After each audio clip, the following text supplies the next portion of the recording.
Hi everyone, my name is Bill Owen, and here are my answers to this week's questions. Are financial ratios reliable tools for projecting long-term financial health? Why or why not? In short, no.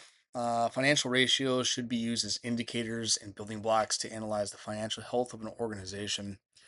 They should be compared against one another to ensure transparency of the status of the company's financial position, and then evaluate through financial integrity methods like trend analysis or cross-sectional analysis. Limitations. Discuss specific limitations such as timing, mismatches, earning manipulation, lack of context, or industry specific distortions. Financial ratios serve as a performance benchmark that can tell a specific story, but when analyzed against other performance ratios, they can really help surface issues within the company.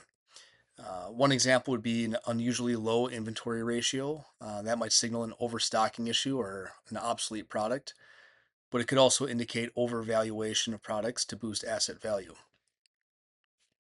Another specific example,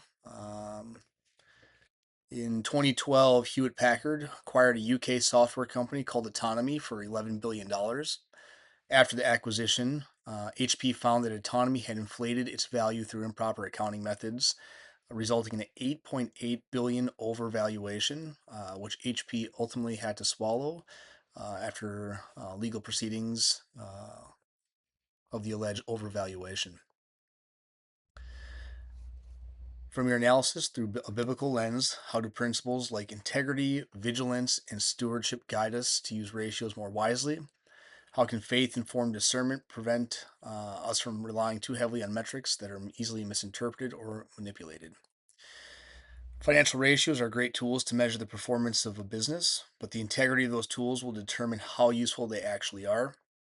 A faithful and trustworthy accountant can save a lot of time and energy for leadership by providing accurate numbers, even if they may not be favored or go against some of the leadership and executive strategy.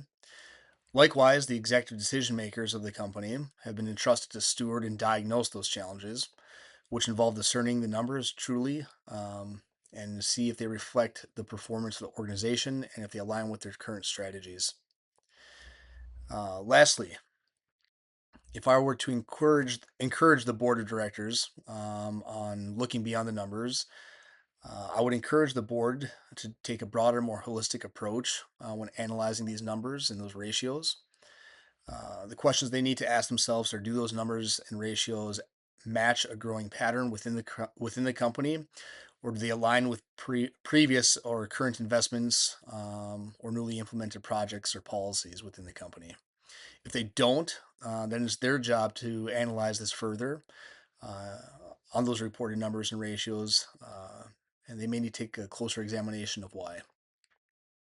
So those are my answers for the week. Thank you.